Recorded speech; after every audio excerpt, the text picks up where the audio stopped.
We are here. Cam Wilson from Dominion Lending here at Right Choice Happenings Realty in Wainfleet, Ontario. Cam, thank you for joining me. Thank you, Joe. It's, obviously a pleasure. I've been watching you, grow for the past few years, being a local Niagara guy too. And it's awesome to be here, frankly. I really love what you do, Thank you. Not only with real estate, but, you bring a lot of happiness to people with your reviews with pizza, and you put a lot of smiles on people's faces, mine included. Thank you. Pretty well on a daily basis. So it's pretty cool to be here. Thank you. I like it. And it's funny because we work in the same industry, real estate. You're in mortgages. I'm in real estate. We've even done business together. Yeah. But this is the first time we've ever met in real life, Yeah, right? exactly. Right? Yeah. I'm not mistaken. We've talked on the phone. We've done business. That's the funny thing about almost 2024 now. You can do business with people right in your community and never meet them. But this is...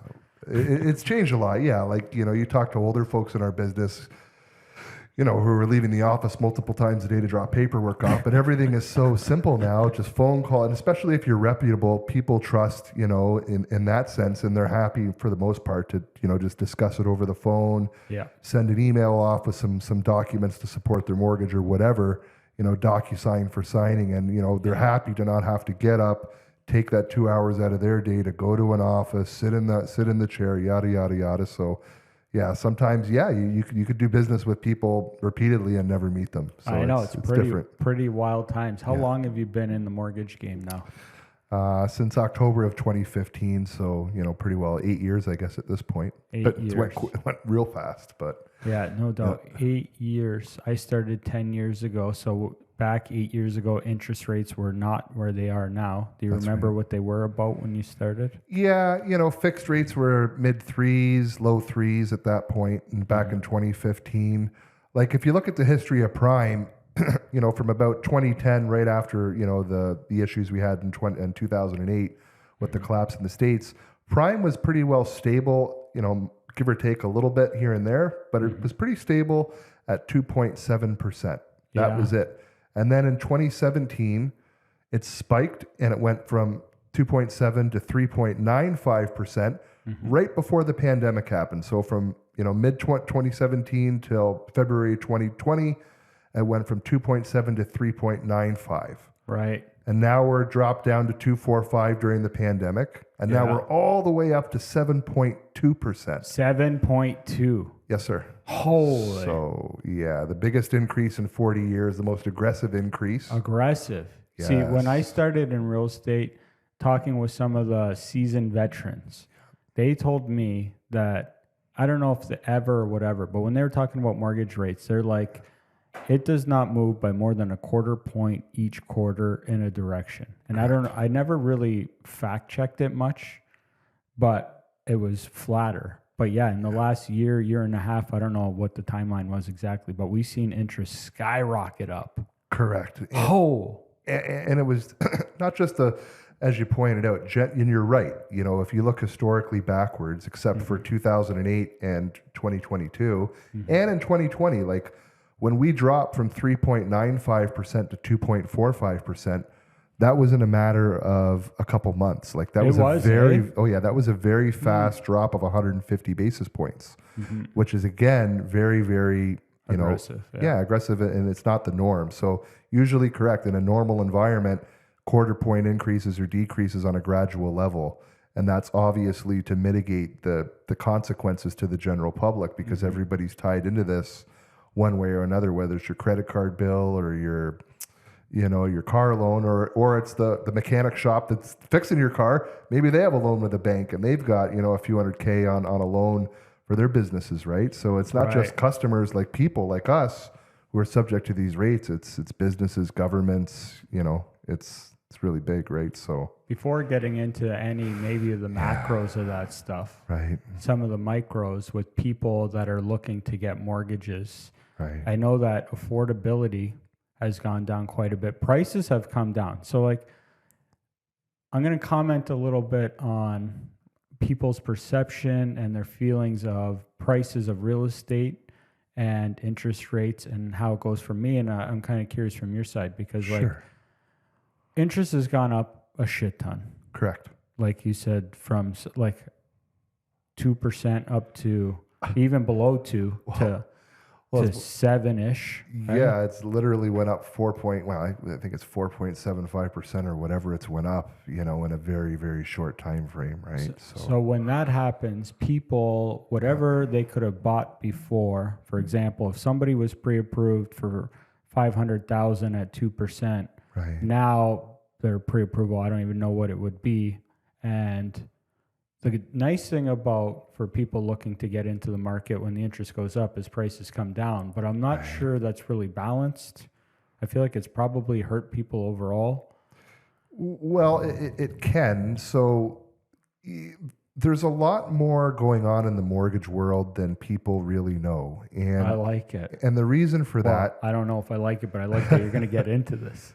Well, and again, before I was in the industry, I knew what everyone else did. Mm-hmm. That a mortgage is an interest rate. Mm-hmm. That's it. Mm-hmm. And that's about it, right? But as you get in this business and you learn and do research and become well versed with policies, et cetera, you learn a lot. So with mortgages, when the interest rates come up like they do, it impacts affordability, as you pointed out. Mm-hmm. And I did the math a while ago, but if you have a 25% drop in a real estate value, mm-hmm. but you're 3% higher on the rate, it somewhat offsets itself. It's not as punitive as the media would portray it to be. Like, right? Yeah, because you're still able to afford. Like the payments are still pretty similar, but you're able to save 25% long-term debt upfront. Like right now is a great time to be buying a home. People would think otherwise. A lot of people would think otherwise. I like that you're saying this. Well, it's the truth, right? Yeah. Because it's the math. Like think about it. If you have to pay a mortgage payment of $3,000 a month now to buy a $550,000 home, and you had a mortgage payment of $2,700 to buy a $700,000 home when the interest rates were at 3% versus 5.5%, right? Mm-hmm. Or 2.5% versus 5.5% or whatever. Right. That extra $300 a month, great. You're unfortunately now you're paying $300, $400 a month more on your payment than you would have back then. But you're buying that $700,000 home for $550K now. Mm-hmm. You just wiped out $150K or 100, whatever that number is. Very valid. That's a lot of debt. Like $100,000 plus is a lot of debt. This is a median home, $700K, $500K, right? So it's a great buying opportunity. They always say, I think, what is it? Buy low, sell high, something like that. So this is a trough. That we're in right now. And with, $500K coming in a year in immigration, the majority of those people are settling in the GTHA, which Niagara is getting a residual benefit from. So, Niagara is well placed for growth. They're building that new hospital, 1.3 million square feet. It's bigger than the St. Catharines Hospital. But South Niagara has super low population compared to North Niagara, mm-hmm. which means potentially that there's plans perhaps to develop a lot of these open areas in Welland, Fort Erie, mm-hmm. Wainfleet, for instance, right? For sure. So, hard to develop in Wainfleet, but with time, for sure. Yeah, you would know that more than I would, right? Yeah, being a Wainfleet guy. Yeah, but for sure. That's all true. And I like that you say that because it's funny because right now there's like a big dark cloud over real estate because prices are still higher than they were years ago. Interest is high. It's been volatile waters, and a lot of people across the board, sales are down. And people are scared and they don't know what to do. Yeah. But like you said, this right now is a buying opportunity. And it's funny because when it's a buying opportunity, people are scared. Correct. And then when it was when the market was on fire, a lot of people were buying because FOMO and they were scared to miss out. That's right. But that's the time if you're looking to sell, right? But exactly. People tend to react opposite of what they're supposed to be doing. Well, this year in 2022-23, I've had a lot of affluent clients buy property, people that are mm-hmm. well capitalized, multimillionaires who mm-hmm. are using the bank's money even at higher rates. Mm-hmm. To scoop up property at a discount, essentially, because there's such demand in Canada for property, mm-hmm. albeit we have a huge land mass, I think second in the world after Russia, but we don't have infrastructure in 90% of that land. I believe it's something like 90% of our population is within 150 kilometers of the border, right? We're all south here. So, and back to your point on affordability, It is difficult right now for affordability, no Yeah, doubt. no doubt about it. And that's but there are options. So, there's ways to get around the stress test, for instance, that a lot of people aren't aware of. So a lot of people, I want to interrupt you, but Yeah, keep please. that thought. But I want you to, whatever you're playing on here, I want to focus a little bit on first-time buyers trying to get into the market. I think you're kind of talking about that, but because it is not so much. No, okay. because So a little bit of both. Okay. yeah, well, a lot of first-time buyers, when they get in, they're putting less than 20% down. Mm-hmm.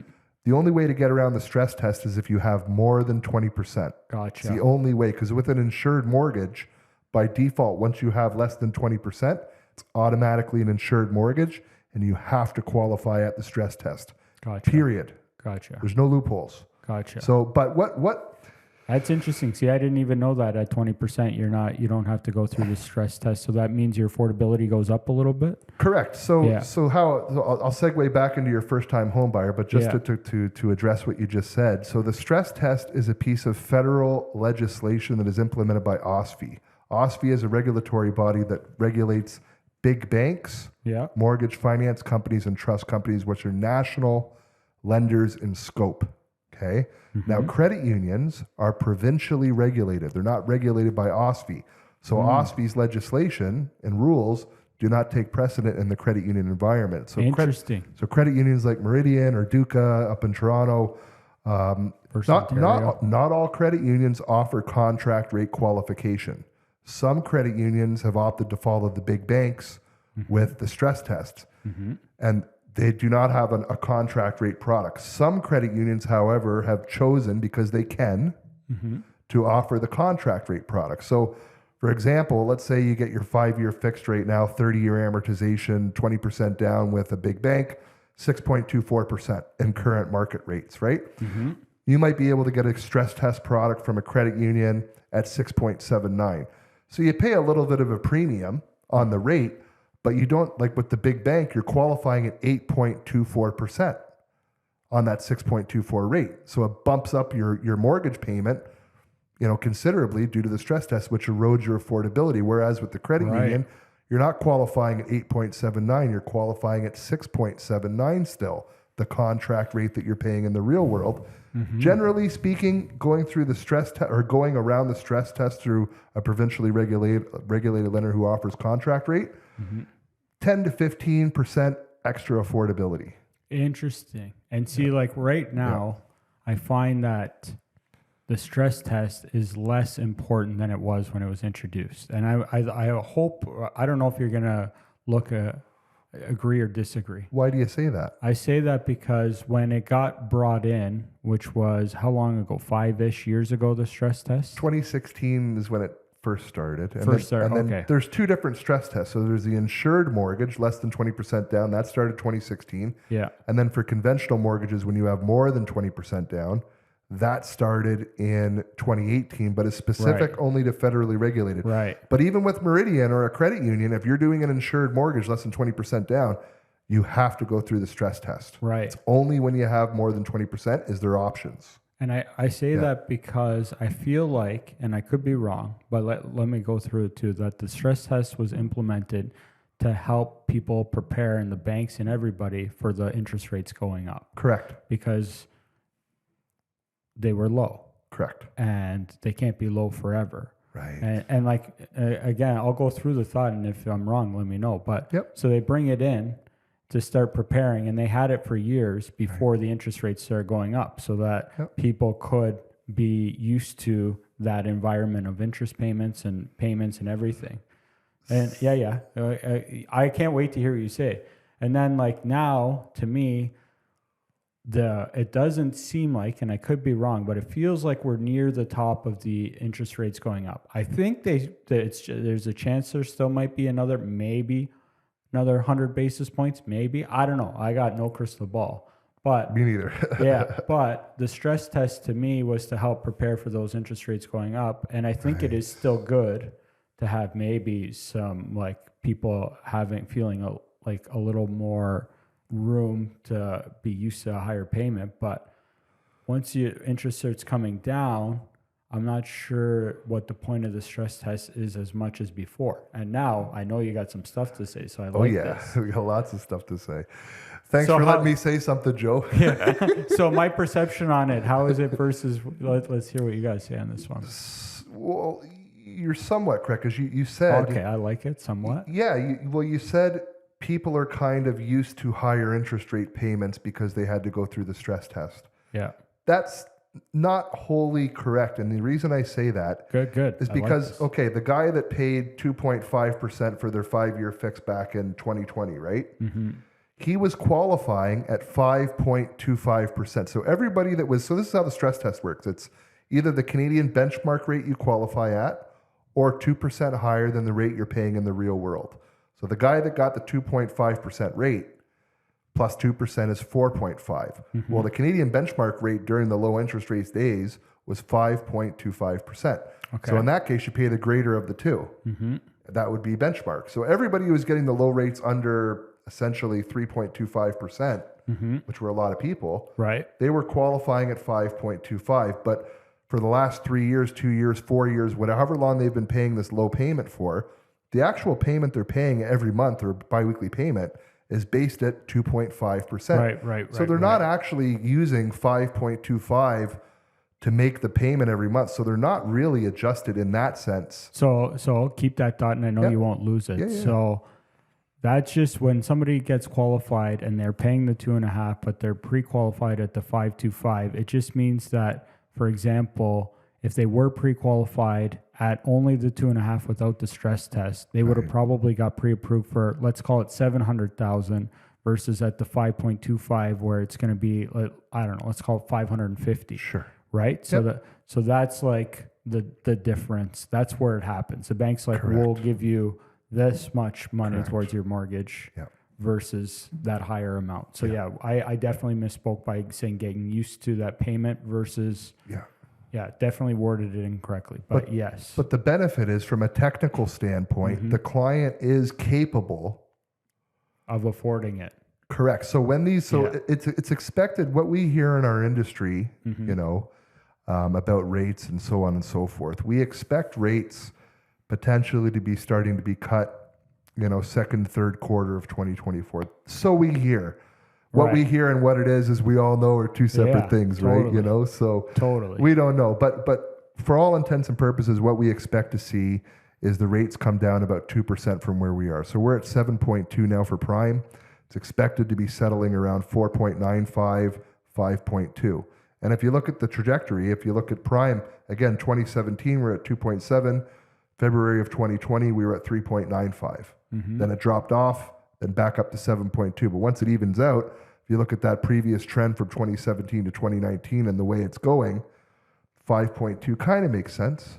Yeah. You know? Yeah. So that, you know, and that would be a kind of a neutral rate. It's not high enough where it's going to kill demand. It's not low enough where you're going to have excess demand and prices are going to skyrocket. Right. It's going to still be low enough for developers to still be able to build. Because right now, what our housing starts down 25% or something. You know this, right? As a realtor, right? Yeah. So, you know, how are, you know, all the governments at every different level, supply. Well, nobody can build the supply right now because of the interest rate. So if the government's words are ever to come to fruition, those rates have got to pop down, which, you know, might happen. You never know. Interesting. So why do you think they went so aggressive on raising the rates?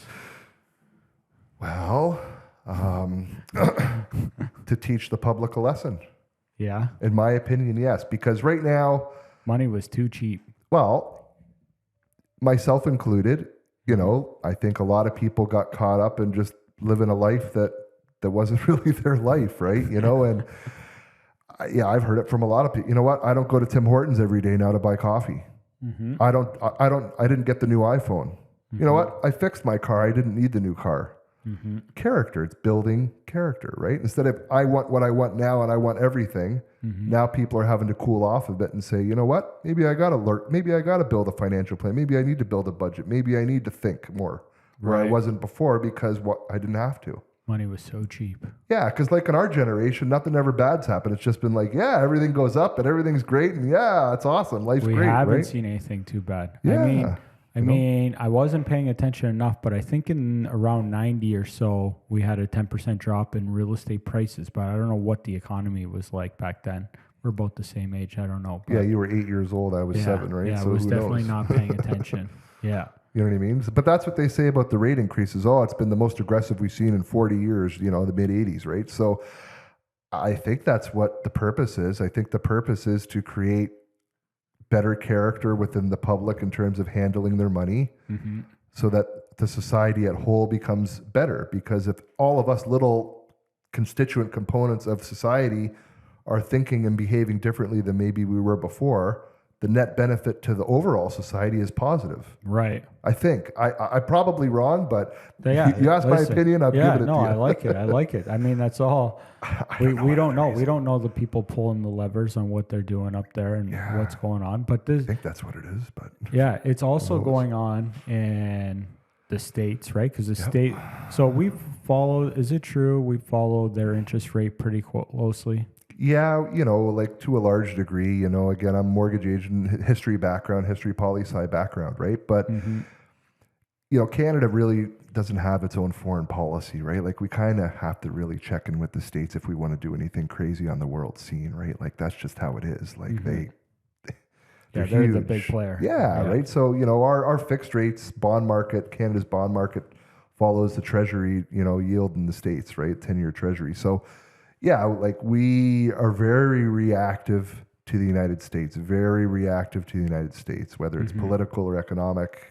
Yeah, like we're pretty well tied in with them, And something I learned recently, and I'm curious if you think it's better, worse, or I guess the different environments, but I didn't know until recently that in the States, when people get a mortgage, they lock in their interest rate for 25 years. Correct. Yeah, they have 30-year terms, 25-year terms. 25, 30 years. Yeah. Whereas like ours are 25, 30 years, but we renew our interest rates in 5-year increments on average. I mean, there's people that do 1, 2 years, 6 month, whatever, but 5 years it's got to be the most common, right? Correct. So which one do you think's better? And is it not? I can tell you, dude. I can tell you, man. The American banking system is much better than Canada's. Really? Now, people will say, "Well, look what happened in 2008," and that was manufactured to a large degree. The banks knew they could get it on both ends, but there's pluses and minuses to everything, right? Right. But from my understanding, and again, my research and my time in this business, 30-year terms in the States, you could lock in at 3% for 30 years and not have to renew, right? Like that's insane. Whereas in Canada, it gives me a job. Shit, I love it when people renew every 5 years because I get a crack at renewal. Right. But for the customer, then the United States has a lot going on. Like there's such a thing. So people have heard, don't break your mortgage, you get a big penalty. Formally, that is known as an interest rate differential penalty. Okay? So when you break your 5-year fixed mortgage prematurely before the maturity date, which there is a 60% likelihood of. In Canada, the statistics support 60% early termination rate on 5-year fixed, which means 6 out of 10 consumers are getting a penalty, right? Wow. Now, these penalties, there's variation in how they're calculated. So chartered banks calculate their penalty in a pro-shareholder fashion. Other types of lenders, like mortgage finance companies like First National or RMG, First Ontario Credit Union on the credit union side, they calculate their penalties in a more client-focused fashion. And the reason for that is because they can and they choose to, right? So just a different business model, so they're able to do that. But the difference in the penalty can be tens of thousands of dollars. Just to put it in scope, somebody breaks a 5-year fix back in the low interest rate days, on a $500K mortgage, $600K mortgage, they get hit with a $30K penalty with a big bank. That same penalty can be $6 to $8K with a mortgage finance company or some credit unions. So there's variation in the policy. Now, back to the United States, they don't have IRD penalties down there. They're 3-month interest penalties if you're in a fixed rate mortgage. Right. So in Canada, if you're with a variable rate mortgage and break, it's a 3-month interest penalty across the board. Doesn't matter if it's a bank, credit union, mortgage finance company. It's the same across the board, 3-month interest penalty. But in Canada, 75% of the consumer is in a fixed rate, and that's where the money is. So the banks design the policies for obvious reasons. Publicly traded, shareholder takes precedence, right? So so that's, like it's a huge profit driver, but yeah, the states, they don't have the IRD penalties. The mortgage life insurance down there, if you ever watch the CBC documentary about mortgage life insurance, just Google CBC Marketplace mortgage life insurance. It discusses how the states are different than Canada in that respect. I can't get too deep into that because I'm not licensed for life insurance, so I can't really discuss it too deep. I can say check out that video if you have questions or want to know more about it. It's a good resource for learning about that. Absolutely, and every mortgage holder in Canada should watch it. What is it again? CBC, if you Google CBC Marketplace Mortgage Life Insurance, it's a CBC documentary that discusses how mortgage life insurance works in Canada. And it gives some various examples, and it talks about how it is in the States, right? So... And that would they probably have it posted on YouTube, my guess. Correct. Yeah, correct. Interesting. But that's, like I say, that in the States too, it's not an oligarchy in the same way it is in Canada. Like Canada, as I mentioned, you have a 75% market share for big banks. Like that's insane, and it's such huge. A small amount of numbers of chartered. There's probably less than 50 chartered banks in Canada, maybe, right? There's not a lot. In the States, there's hundreds and thousands of different banks. So many. Correct. Yeah. Very different environment. It's so different. Yeah. That's so wild. Very different. It's more like, I don't know, Wild West, but more free. It's like, to me, that definitely sings more America when it's like, it's different. Yeah. It's definitely different. Where somebody can up and open a bank. Well, yeah, I was talking to this broker out in New Jersey because I had a client that was doing something in the States, and I was asking him questions. I'm like, hey, do you guys have IRD penalties? Like, what's that? I'm like, well, like somebody breaks like a $300K mortgage, they get hit with like a $15,000. He's like, what? I'm like, no. Like, we don't have any of that. So it's too competitive probably to do stuff like that. Looks like that, right? Right. Because if somebody's going to implement that, well, I'm going to go to Bob's bank up the street where he doesn't do that. Correct. Yeah. Interesting. Now, I don't want you to give, if you don't want to, financial advice to people because I don't know if you'd be liable for it. But if we're talking about interest rates coming down possibly in the talks of the world in the next couple of years, right? Somebody buying a house today, right, should maybe consider not getting a 5-year mortgage. Thank you for asking that question. That's a very good question to ask, and there's a lot more to that question than perhaps you might realize, but it's a very, very good question. So personally, what I've been doing these past year and a half or whatever since these rates have shot up, short-term fixed products, 2-3 year fixeds, not much on the variable side because there's too much volatility. We don't know.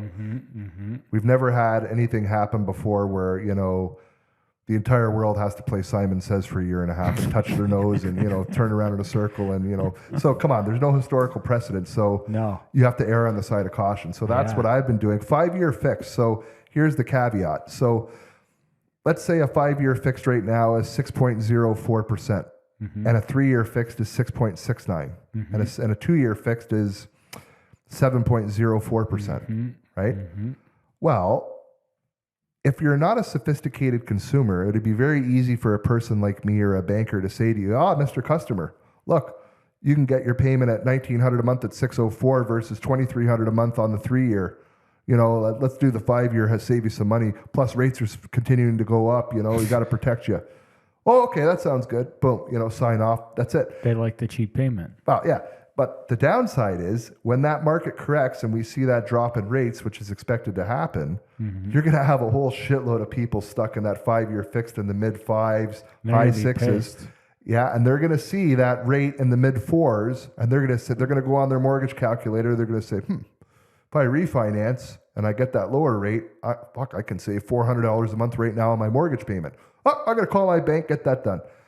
Ring, ring, ring. Oh, sure, we can help you. No problem. Oh, by the way, you've got a $16,000 penalty to break your 5-year fix because now Yowzer. That's how it works. So what'll happen is they'll funnel them in. And then when the rates come down, they'll want to get out, obviously, because they'll want to realize the instant savings because they need that $400 a month to buy food or whatever else is going on in life, right? Yeah. And then, boom, they got them. And then they'll just rake in the money on the penalties because they can. And that's how IRDs work. So there's a posted rate column, contract rate column. But when these rates come down, they're going to be hit with a huge penalty. And the banks got them on both sides. So when we're in a neutral rate environment, like being back in the 2.5 range, we were getting a rate at 2.5%. The posted rate for the bank at that point was 5.25 or whatever. So there was still a 3%, 2.5% spread, just like there will be when you're at 6.04 and your posted rate 6.5.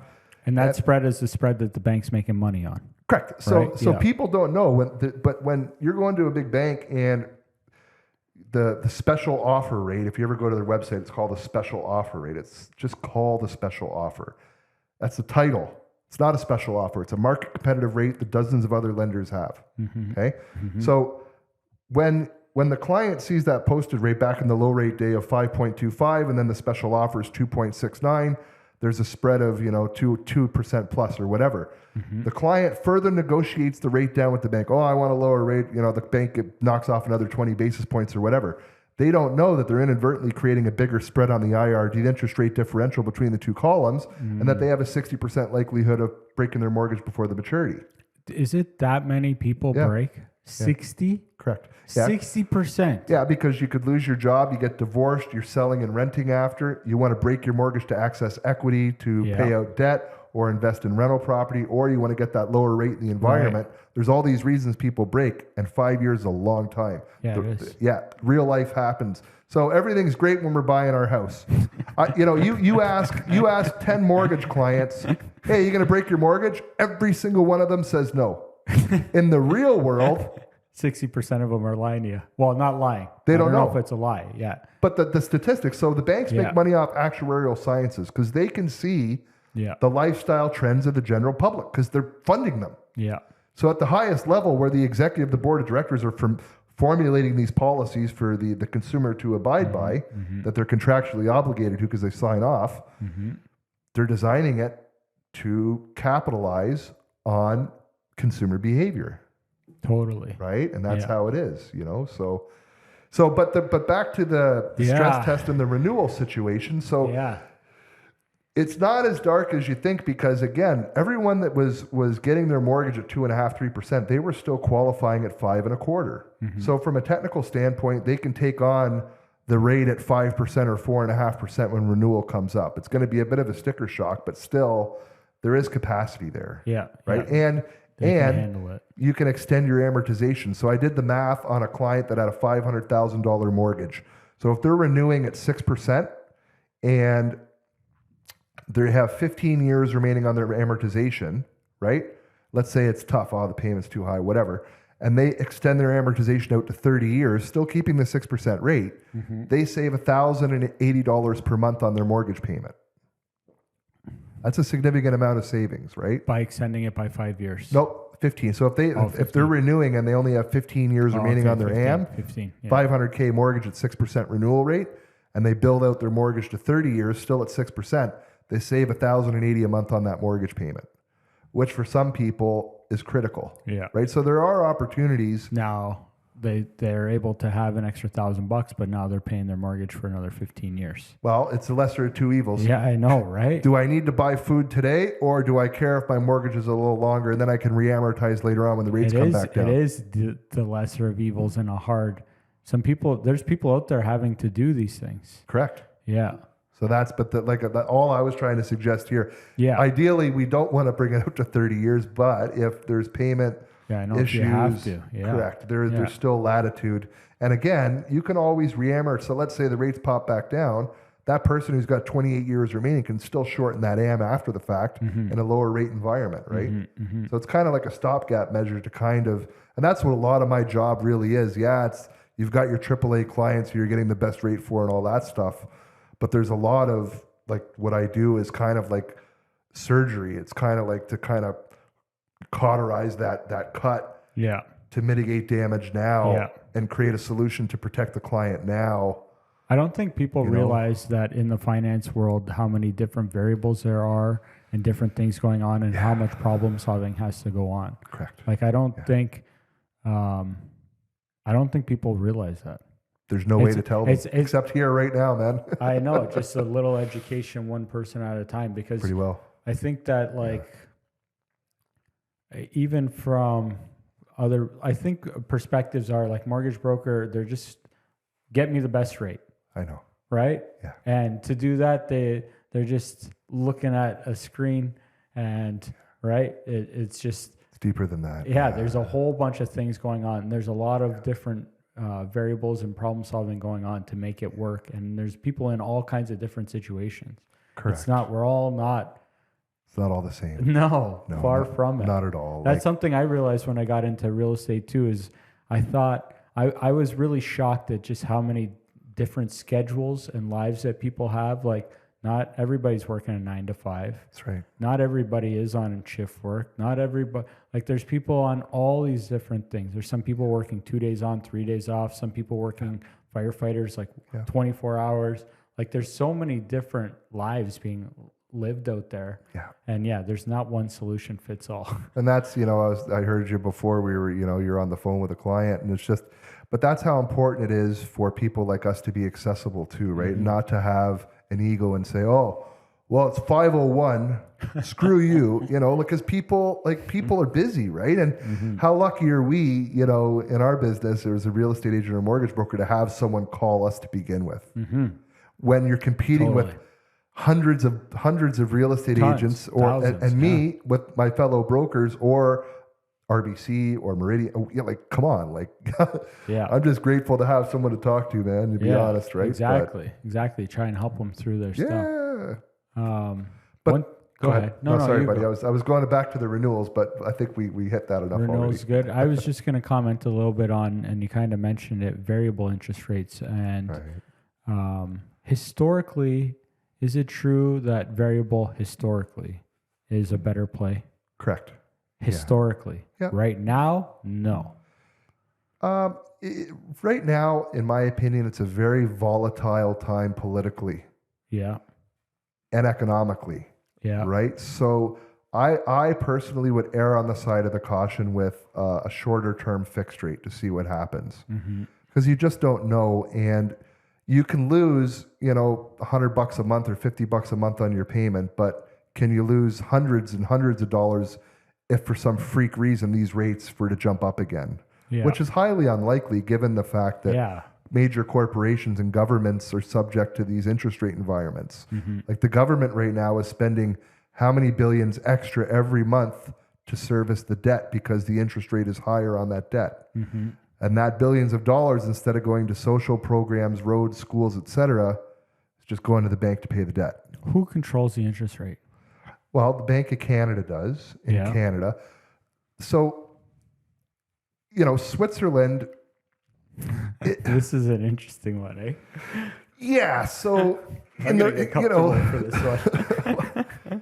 There's the world that's painted for us to think is real, and then there's the real world. Right. Right. And in the real world, there's an institution called the Bank of International Settlements, BIS. So, and that is located in Basel, Switzerland. I'm not sure if I pronounce it. I may know some facts, but I'm not the most sophisticated person. I don't know if the pronunciation's right on the city. I don't pronounce most normal English words properly. So yeah, well, I'm in good company there, brother. Yeah, but, no doubt. But anyways, this Bank of International Settlements in Basel, is essentially the world government. They're the ones that make suggestions, quote unquote. They make suggestions about monetary policy that coincidentally, all the central banks like the Bank of Canada, the Bank of England, the Federal Reserve of the United States, the list goes on, Australia, yada, yada, yada. They all conveniently adopt these suggestions. Wink, wink. Right. So who's in charge? Right. The BIS is called the Central Bank of Central Banks. So their suggestions are pretty strong. Correct. Do they post those on the internet? Well, you can go to their website. Again, it's all this stuff is readily available for people to learn about. It's just, how would you know to learn about it if you don't know what it is to begin with? It's just like an IRD penalty. Yeah. Now, every single mortgage client, customer in Canada who has a fixed rate is aware of an interest rate differential penalty, legally speaking, because they signed the contract and it was written in legal language in the contract. So people know, but morally and ethically, Yeah. They don't, because it's not verbalized during the sales process. Yeah. But that's not the job of the institution. That's your job as a consumer to understand the mortgage contract. Right. Because it's a buyer beware market. It's your responsibility to know what's in the contract. The mortgage brokers like yourself would help people understand that. That's our job to do that on paper, correct? Whether or not we all do that is up for debate, right? Right. So it is what it is. Right. You know, if you find the right person to work with, you're lucky. That's about it. Do you know? think that somebody is more likely to get better service with a mortgage broker than a bank, or vice versa? Or do you think that's... You know, that's a tough question, because I know a lot of bank reps that are great people. They have good products. They service their client well. They genuinely care about their client. That's important. They That's do. important. That part to me is really important when somebody cares about who they're working with. They do. They do. But at the same time, they're only offering one suite of products, which is their bank. And again, the bank representative is an employee of the bank. They're paid by the bank. They're employed by the bank. They are an employee of the bank. As a mortgage broker, I am self-employed. I'm incorporated. Like, I have my own numbered company. I work under Dominion Lending Center's Canuck Mortgage Group as a mortgage agent. But I'm self-employed in that role and can operate my practice with relative autonomy. In other words, I'm able to do kind of what I want to do. Independent contractor style. Correct. Yeah. So I can choose whether to be greedy and cutthroat or whether I can be educational and long-term in my approach to my clients and building my business, right? Two different schools of business and thought and philosophy, right? Totally. So, but yeah, like as a broker, there's a lot of options. Like with the bank, so banks are A lenders. A lenders are basically all the same. They have the same criteria. Minimum credit score for the most part, 600. You know, most lenders are at 640 plus, frankly. 39, 44 GDS, TDS debt servicing ratios. A little bit of play. Explain that for people listening. Yeah, so GDS, what's that stand for? So GDS is gross debt servicing. That is strictly your housing related debt. Your mortgage payment, your property taxes, and your $100 a month heating expense. That's it. Not water or hydro? Nope. Just heating. Gotcha. Just heating, 100% or $100. And then, and that's it. And that ratio, that 39% or whatever that ratio comes in at, is based on your income, your debt load that you have, like credit card debt or car payments or whatever, coupled with the house that you want to buy with that associated mortgage payment, property tax, heating expense. And that's how it comes up with that ratio. Now, total debt servicing, TDS, is your GDS plus any unsecured debts that you're carrying into the transaction, like a car payment, a student loan, a line of credit, a credit card payment, things like that. So 39% is gross debt servicing, 44. Now, there's a little bit of play in the conventional space. So if you have more than 20% down, you can get a little latitude on the ratios. Maybe you can get 42, 47 approval if it's a really strong file from bank, credit union, whoever, right? But if it's insured through CMHC, less than 20% down, 39.01, nope. No good. Nope, got to be 39. Not going to work. That's it. You got to reduce your purchase price or increase your down payment. Right. Period. Right. There's no way. Not No play. But with 20% down, you can go to the lender and say, oh, it's 40.8%. Oh, well, you know, it's 700 credit score. They've got 120K on a 600 purchase, saved resources, great application. Okay, no problem. Get the exception, right? So there's play on it, right? But back to A lenders, though, for a rental property, investment property, which is I'll share a case study, which is super cool. Like the amount of it's wild, you know, the nuances in lending. But I like it. But offset ratios. You ever heard of offset ratios? No. So offset ratios are what lenders use to calculate rental income. So let's say I own my own home right now, right? And I want to buy a new primary residence, and I'm going to leave my existing home as a rental property, right? So your A lenders, your big banks, your credit unions, your mortgage finance companies like First National or MCAP, they use 50% add to income calculation for a rental income calculation, 50% add to income. Now, there's only one lender on the A side that is different, and that's ICICI Bank. They use an 80% rental offset.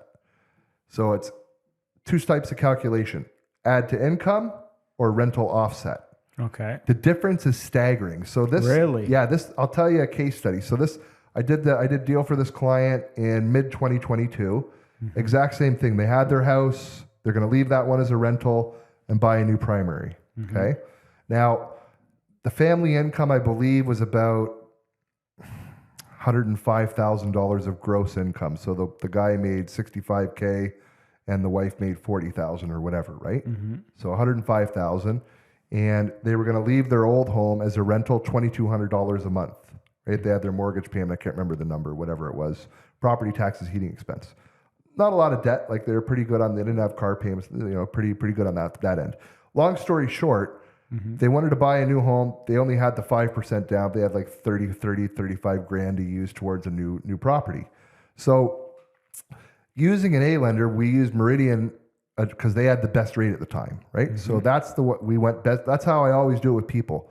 Go for what's cheapest and most cost effective. If that door doesn't open for whatever your needs are, option A, B, C, D, E until we figure out what you want to do, right? Because at the end of the day, it's about securing the asset. Yeah. I can get you the best rate, but you can't buy that house. Okay, Yeah. what good does that do you? Yeah, exactly. Right. So with this transaction, we qualify with Meridian using a 50% rental offset. Maximum purchase price eligibility was only $375,000 with 5% down, right? Yikes. Yeah. So, or with their $25,000 down payment, it was $375,000 was the maximum purchase price they're eligible for based on their debt loads, income, 50% add to income, rental calculation on the new $2,200 a month rental income. We're at 375. Right. And then we went with ICICI. Again, this is for an insured mortgage, 5% down. This isn't conventional. This is 5% down. But because they're non-subject rental property, 80% offset, maximum purchase price was $515,000. Wow. So an extra huge difference. Yeah. Everything was the exact same on the application. The only difference was the way that the rental income was calculated, allowed for a $515K max purchase price compared to $375. What a big difference. Right? And the rate difference was negligible, maybe 25 basis points higher with ICICI. So something you're bringing up here, which I find interesting. If I own a house Right. and I want to buy a rental property, Right. 20% down? Well, Oh yeah, there's always a little more to it. what I would recommend you do is you designate your current house as your rental property and you're buying the new property as your primary residence. Better to do it that way That allows you to put 5% down on the next purchase. versus 20. Correct, because if you're buying the property and designating it as a rental property, you have to, by definition, put 20% down because rental property is not insurable. You cannot get an insured mortgage on a rental property. So you won't qualify. So what would be smart would be to designate the new property as your primary residence. Is that allowed? Sure, why not? I like it. Yeah. I like it. Yeah. So if you currently own your primary residence, you are free Yeah. to choose to Which leave one? that as an existing rental property. All you have to provide for the transaction is a lease agreement for the new people that are renting your existing property on the closing, whatever the closing date is. Let's say you're closing October 30th. Well, you have to have a lease agreement for November 1st for Mr. and Mrs. Smith, and they're renting out this property, and now you're going to owner occupy the new property.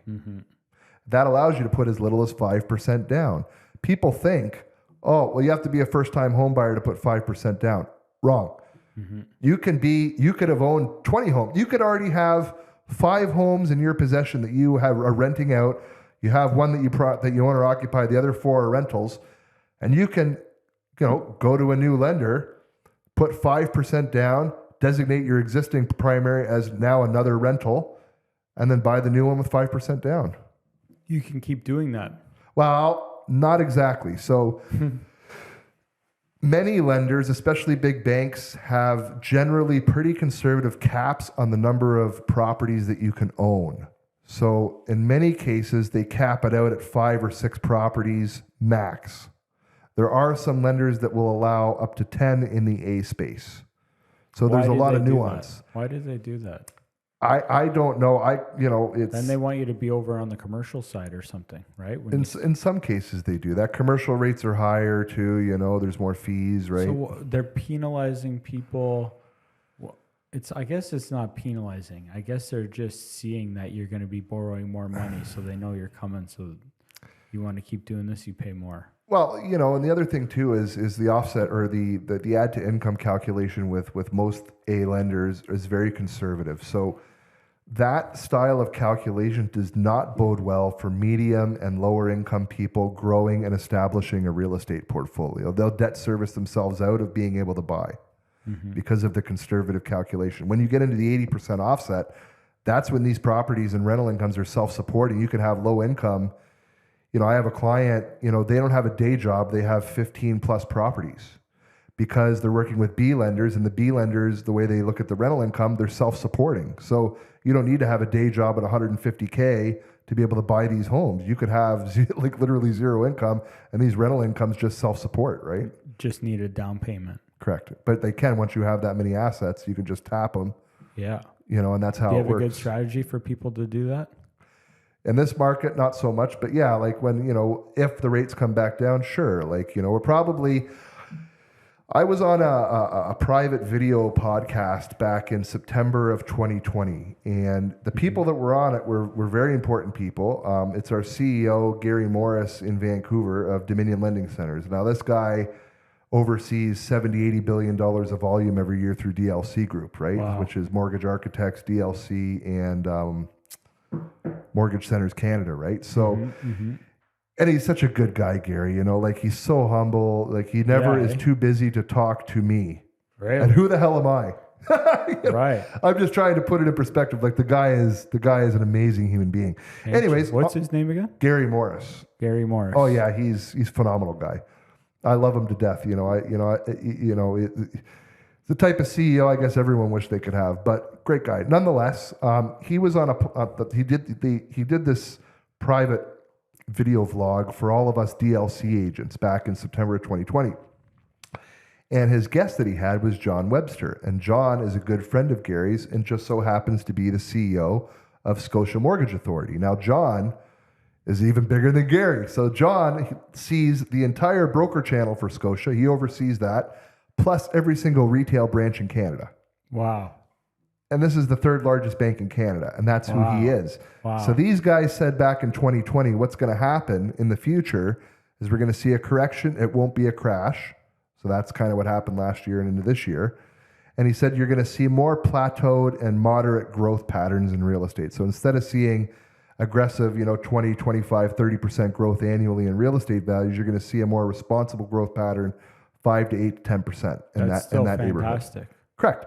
But that type of an environment is a sustainable asset market because now instead of incomes going up at 5%, whatever that metric is, but assets are going up much higher, you're creating a have-not country long-term. And nobody wants that except people that have no conscience. And I can tell you one thing, the people at the top, they got a conscience. So I think the ship's kind of being turned in a different direction than it was prior to 2020, which is my sincere hope. Right. And that's kind of what I hope for, because I would love to see, an environment long-term where people are not so unhappy. And that's essentially what.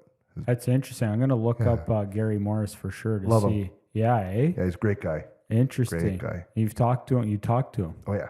Interesting. Yeah. Good man. Good man.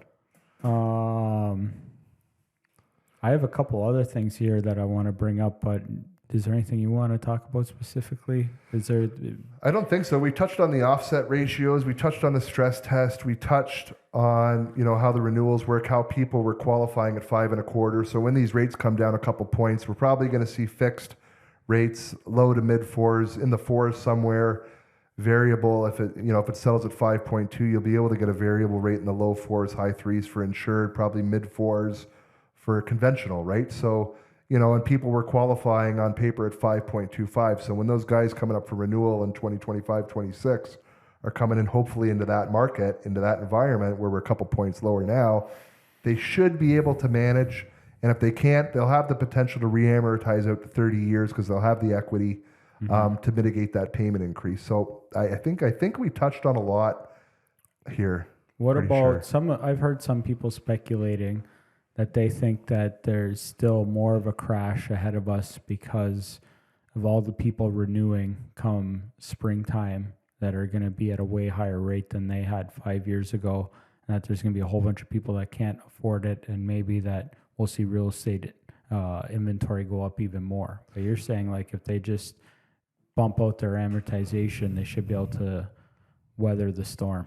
Right. You know, and like I say, everyone was even if they did like 2019, and they're coming up for renewal 2024, because most people, again, around 70% of the market is on a 5-year fixed in Canada, right?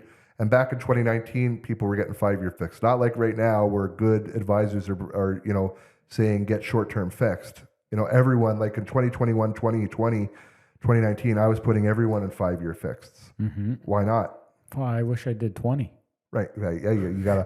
You gotta jump the border about 20 miles west here, right? Or east. You can do like a 10-year, right? You Correct. can do 10-year. Very It would have been a infrequent. little higher. Yeah. Very infrequent that people get that. Yeah, for sure. Yeah. I can't imagine, but it would have been nice to do it when it was as low as it was. But Correct. yeah, no crystal balls around here. You don't No. got one? You don't have one at home somewhere? No, sir. No. I learned the hard way. I don't have no crystal balls, man. But no, like I say, you know, there is the capacity to reamortize out to drop that payment, right? And people people were paying in 2019 because again, prime was up to 395, right? So it's not like the rates were like they were in the pandemic in 2019, and those folks are up for renewal this year. People were getting fixed rates in the high threes in 2019.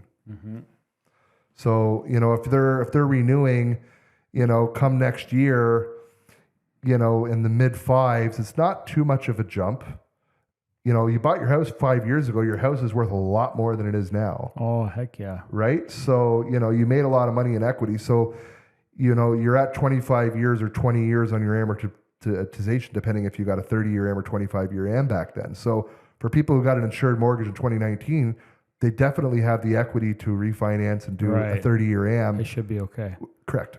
Yeah, if you bought in 2019, I would have to look back, but people buying in 2019, 5 years ago, come 2024, their house is worth gotta be double or more. Pretty close. So if somebody bought a house back then for, let's call it 350, Yeah. probably worth, let's call it 650. And if they bought it then, they're down to 20 years left.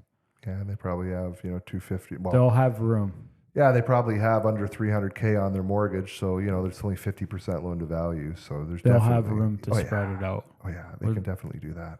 The scary times that makes, because I was thinking like, yeah, people can definitely push out their, what do you call it? It's 5-year term and then 25-year amortization period. Is Correct. that? Yep. Yeah, people could just push that out, but it makes even more sense when you do. Yeah, when I think about what prices were back then. Right. I wasn't really thinking about that part. I was just thinking people could push out their amortization period to help the burden. But I wasn't even just thinking about how much more equity they have in their home too. That too. Like even if, for instance, okay, I push the payment out to the maximum 30 years, it's still difficult for me. Even at that, people can always, you know, tap that extra equity that they built and take out a, you know, 50, 80K or whatever to help complement their cost of living on a monthly basis until their next term comes up, right? So again, what I talked about earlier about the job, it's kind of like a bandage approach. We're trying to, we're trying when the situation gets real, when people are in trouble kind of, and they need creative solutions to help them. You're kind of trying to pick the lesser of two evils and trying to cauterize the wound essentially. You know, to kind of help them now, because now is when they need help. That's when they need help. They need help right now. Yeah. So you have to figure out a way to help them now so that they can survive. Yeah. And that's what it is. But yeah, I think, like I say, you know, I don't think the banks want to necessarily repossess, you know, hundreds of thousands of homes. No, they're not in that business. They like the money sloshing around. They don't want to be managing houses. There's no way. Yeah, I don't think. No. I mean, there could might happen, be. sure. I Yeah, guess. it could, and there's maybe some banks that maybe a little bit, but on a whole, what business they're in is not that. They're sloshing money. Correct. They want the money out and then flowing back in. That's right. what their models are built on. Yeah. Yeah. And you just look at the history of the last 3 years, since COVID started, it was like, okay, everybody's got to do this. We were just kidding. Everyone can go to the restaurants. So it was kind of like doom and gloom, but see, we're not as evil as you thought we were. We're going to let you guys have your lives back now. See, aren't you happy now? Same thing. The interest rates are real high. Everything's going to, everyone's dead. Here you go. Now you can have your lives back. So I think kind of like a lesson this whole thing has been in a way. Yeah. Because it's all intermingled. Like the interest rates wouldn't be where they're at right now if COVID didn't happen, because all that money that was injected into the economy in 2020 and 2021, that's why prices went up 30-40%, is because the government or the Bank of Canada loaned the federal government, $400 billion, $500 billion, pumped that into the economy and CERB and everything else, brought up the asset values, and then, at the same time, the war with Russia and the Ukraine thing, well, then the energy price, so it just created an environment for inflation to become a thing, right? Totally. And then now we're going to save the day by bringing the rates up and taming inflation. It's, totally amazing. You know what? I love my superiors. I didn't before COVID, but now I'm just like, fuck, you guys are, like there's nothing that you haven't thought of. Like there's nothing that I could think of that you haven't thought of. No doubt. They're thinking ahead. Oh. Now. And some, man. Right down to the micro level, like I kind of mentioned it before. But if a first-time buyer wants to get into the market, what are some tips or advice you have for them? Because it is not easy. I feel so bad for people wanting to get into the real estate market. I don't think it's ever been easy. Well, look at the Brampton people. Those people are smart, and I say that with all respect. So they think outside the box. Yeah. You got 4 families buying one home. Mm-hmm. You have to think, it's not about what you want to do. It's about what the numbers tell you got to do. Right. So John's single. He makes $45,000 a year. John wants to buy a house. Well, with the interest rates where they are and you're 5% down, you're screwed. You're buying a house for $200,000. Yeah. But where does that exist? You're a real estate. Are there any $200,000 homes in Niagara? No, not here. Then we got a problem, right? Yeah, you got to go to Regina. But if John meets up with Matt, who's his buddy, and Matt makes $45K a year too, they both have decent credit. They both don't have a lot of unsecured debt. They both got 10 grand kicking around in the bank for each of them. Guess what? Now we can get something. Now we got 90K of income, low debt, 20K. Let's buy that $400,000 home because we get the land transfer tax rebate. So our closing costs are only legal fees for the most part, right? So boom, good to go. And that's what people have to wrap their head around. Like people from other parts of the world, they work more communally with one another. We've just been trained here, independent, me. Yeah. When really there's such opportunity to work collaboratively with your neighbors. There's other people lots of people, not just lots of other people in the exact same boat you're in. Tons. Yeah. And if you work together, you could get 3 friends on an application. Buy a home with a finished basement, put a bedroom down there, throw a couple upstairs, live together for 3 years, let the equity work, boom. Now you guys sell or whatever, or refinance. Now you guys can buy later on, right? Totally. Because you have funny the money. You're saying this all. I literally filmed a video the other day that we're posting on Monday, which will be before we post this. Right. But where I talk just about that. Yeah. Just like there are solutions. Correct. Maybe might not be your favorite one. That's right. But there are solutions. That's right. Yeah. And to me, a big thing, and it took me a long time to get into the real estate market. I didn't build this until I was 35. I was living in my parents' basement until here. Right. Here we are in a basement again. I live the basement life. Full circle, man. Yeah. But as difficult as it is, there's solutions. And like that one to me, now I'm not going to say it's the perfect solution. I don't know what is a perfect solution, but you can still do it, because what concerns me with that, and I think it's a good solution. Lawyer to have some type of agreement, right? Yeah, because just like doing that, just like any marriage, the relationships could fail. That's right. So figure out what's going to happen. If you're going to do that, which I think is great, figure out what happens if shit hits the fan. And they always do, that's... Lawyers do that. Well, anytime anyone's ever done that through me to get a mortgage, I've always said, okay, great, we can do this. Like you're able to do this. The lender has no problem with you doing this. However, for your own welfare, both of you or however many people are doing it, you want to talk to your lawyer and draft up a contract. So you're outlining everybody's responsibilities and everybody's interest in the transaction. So, you're protecting yourselves, because people, when it comes to money, sometimes, depending on who it is, sometimes people just stab you in the back as they can, Totally. right? But if you indemnify yourself with a legal contract, generally that Do it up. Yeah. yeah, Have to. Yeah. I think it's a great solution. I think that's the key thing is anybody, if you're listening to this and you take that advice of buying a house with some people, some people, yeah, do it with some type of contract in place of what happens if X, Y, and Z happen. Yeah. Because the chance of it happening are a good chance. I don't know. Like Very good chance. marriages fail more often than not, I think. Yeah. And like those are not even marriages, but Well, you hit it on the head. I think the divorce rate's 50%. You look at the early termination rate at a mortgage, 60%. So there's a very great likelihood that there could be some type of change of some sort. yeah. But the contract is critical if you're buying, because again, if you're buying with your spouse, there's already a contract. It's called family law. Mm-hmm. You know what I mean? So, you don't have to sign another contract because there already is one, in place essentially, right? Whereas, 3 different friends buying, you want to just itemize, okay, 33.3% shares allocated to John, 33 to Matt, 33 to Kevin, or whatever, right? Yeah.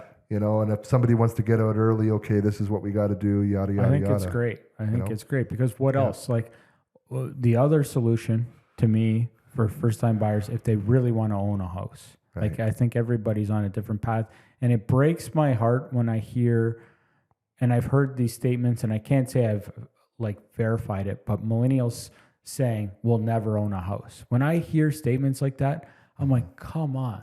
I'm like, yes, difficult. Yes, but you can. And if you want to, you can work on the solution of some sort. Well, and there's flex down mortgages too. Like, What's that mean? so, like if, 2 different people or 3 different people who aren't family or you're just friends or whatever want to buy a home, they can do that. And flex down means essentially you can use to borrow down payment. So if there's 3 people, that's a lot of income, right? Like that, if everybody's making $50K a year, that's $150,000 in income. That goes a long way in Niagara, frankly. Like we're not Toronto down here. There's lots of nice homes for $400,000 or $500K that easily supports. And Now there is. yeah, Yeah. touche. Yeah. I know. For a while, it wasn't that way. There was like nothing under 400. It's like now the there is. 2-bedroom wartime bungalow at 750 square foot in St. Catharines going for $550K when like 10 years ago was like 90 grand, Yeah, right? It's yeah, wild. Not even, yeah. But no, I was going to say with the three people together or whatever, flex down mortgage means you can borrow the down payment. So you can use, You can borrow the down payment. correct. So you can go to a bank and get an unsecured line of credit, for instance. You can use your credit card if you wanted, if you have money on there, personal loan. And the way that we look at it is if it's unsecured, which it will be because we don't have a home to attach it to, we use 3% of the balance. So on $20K borrowed, so if you borrow $20,000 down payment, we have to put $600 a month into the debt ratios to qualify. But if you're 3 people making $50K and you don't have a lot of debt, no major car payments, no major lines of credit, adding $600K when you have, $120 to $150K of income, Right. should be fine. Can make that work. Yeah.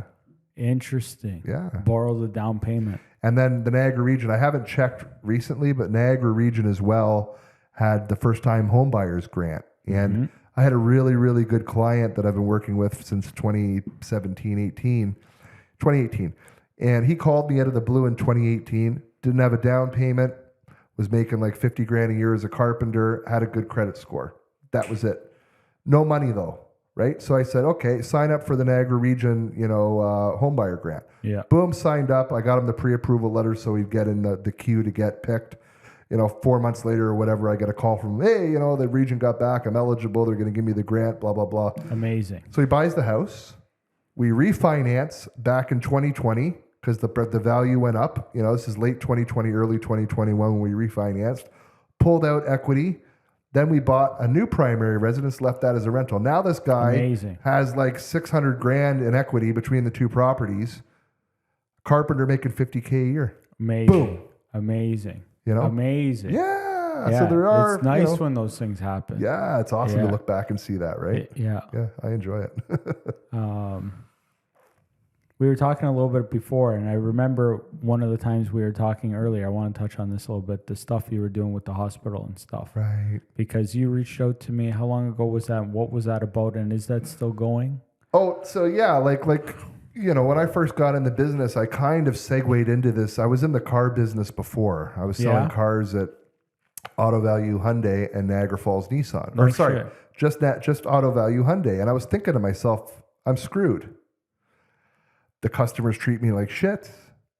You get paid $200 for a flat. Mm-hmm. Most of the cars are Elantras or, Sonatas, and they have gross of nothing, like very low grosses. For the most part, you're making $200 a car. You're lucky you sell 10 to 15 in a month. It's tough. Correct.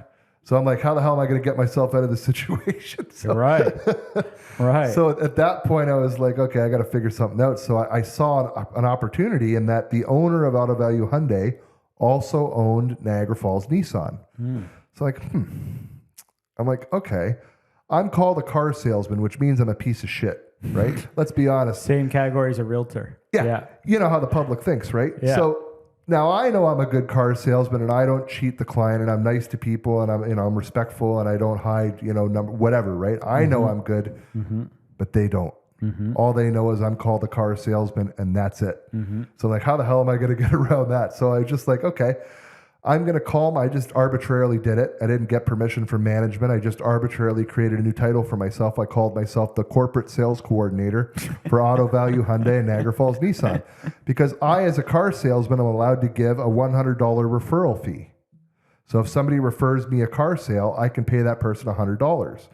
So I just created this thing called the affiliate car program or something like that, affiliate sales car sales program or something.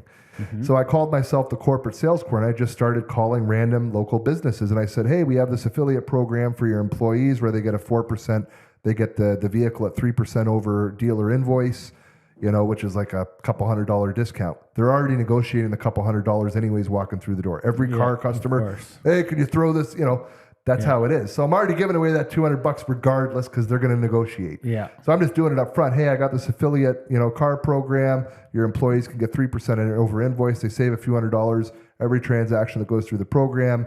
Your company gets back $100 to put before, the Christmas party or whatever for your employees. Oh, that sounds good. Boom. So, I went to the hospital one day and I went to I didn't know what a foundation office was or jack shit. I didn't know anything. Right. I just talked to somebody who had a nice shirt on. They're like, oh, okay. And I was like, hey, I'm blah, blah, blah, blah, blah, corporate. Oh, they're like, oh, okay. Next thing I know, I'm talking to some business development manager from the hospital foundation, Niagara Health Foundation. So all of a sudden, all these leads start coming in from all these nurses and whoever wanting to buy cars from Hyundai. All right. So I'm like, oh, shit, right? This is working. Yeah. So then I had to cut my home at the time and I did a refinance with a mortgage broker. And this guy pissed me off. He was super rude to me, talked down to me, treated me like I was an idiot, which granted at the time I was pretty well an idiot. Right. In hindsight, has definitely had a lot of subject material to work on there. God bless reality and humility. But, no doubt. But anyways, this guy really irked me, right? I'm like, how much does this fucking guy make? So I go online. I'm like, holy fuck. He just made $2,600 to talk to me like a fucking idiot, shuffle some papers, probably for 15 minutes, talk to me for 15 minutes, get me out of the office quick as he can, make some phone calls. $2,600. I was like, holy fuck. Yeah. So then I go talk to the hospital. I'm like, hey, can I be a mortgage agent? Like, what kind of background do you have? I'm like, I'm not a thief. They're like, oh, that's good enough for us. And that was it. At that point, then all of a sudden the leads started coming in for the mortgages. And I was giving back 5% of the gross commission, which on average was like, $300-$400 a shot back to the hospital, right? So by the time it was all said and done, I stopped the program when COVID happened. Because again, in our industry, 5% of the gross kind of frowned on. Being in the banking industry, giving back 5% of the gross revenue, kind of not what the game's about. No. Forgive me if I say it, but because if you look at too much. Yeah, well, gross revenue, not net income. So the goal, the game is in the industry is the institutions, the lenders, they give back net income, a percentage of their net income. So the big banks on average give back 0.99%. 0.99. So almost 1%. So they gross $43 billion, they give back $430 million. Right? Okay. Some of the credit unions, like Van City is the biggest credit union in Canada, they're giving back 30% a year of the net income. 15%. 30%? Yeah, Meridian gives back 4%. Penn Financial gives back 10%. Right? So, but that is the I net wanna income. I want to write those down as you say that. Who does 30%? Van City Credit Union. That's the biggest credit union in Canada too. credit union. Yeah, 30%. 15% go in the form of a dividend annually to their shareholder, i.e. their members, i.e. their customers. Wow. You know, and then the other 15% goes to the local hospital foundation, the Girl Guides, all that stuff, right? Right. You know, but like I say, but they're giving back again net income. So if I gross revenue as a bank, I make, you know, I bring in and gross sales 20 billion a year, but after all my expenses, I report as net income 7 billion. Yeah. I'm giving back 70 million at 1%. Yeah. Right? So that's the net income. Now, if they're giving back 5% of the gross revenue on 20, that's 5 times, that's what would that be? That'd be what's that, a A billion? shit ton. No. 5% of what? 5% of 20 billion would be, Would be 10, 22, 1 billion. yeah. 1 billion. Right. Yeah. So that's a fucking shitload different than 70 Way. million. Yeah. Tons. So like I say, you know, when I kind of, you know, it's just, you know, you don't want to shit on people too much because they'll fuck you up. Yeah. So you don't need to. Yeah. So yeah, like I said, I learned, you know, you just gotta, you know, kind of go with the flow and, you know, not be too loud. And I tried to do my best, but you know, it is what it is. But I don't do it, like I say, when COVID happened, I was like, okay, you know, it's probably not time to, you know, things Yeah. go and, you know, Yeah. blend in with the scenery, you know. Yeah.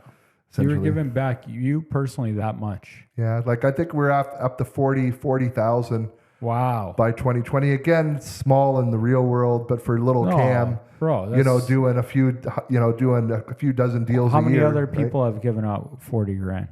I mean, I when don't we know. talk about people and not great big conglomerates, that's a lot of money to be given out. Yeah, especially when it's just me working and I've got 3 kids, right? So it's not like, but at the same time, I just saw certain things going on in the world that required me to do that to set an example. And I did.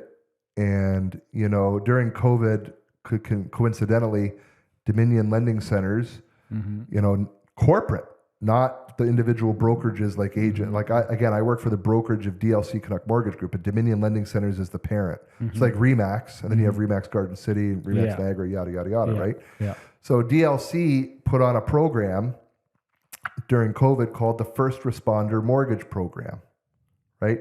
And essentially it was to give incentives to first responders during COVID, very similar to what I was doing with the Niagara Regional Community Mortgage Plan, right? So it's just, yeah, you know, it's an interesting world, right?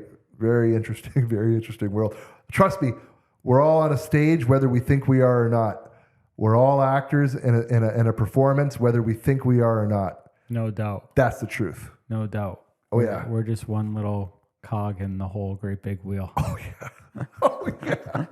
Oh yeah. Yeah. Straight up, man. No doubt. And that's how it is, right? But yeah, like I said, I don't do that anymore.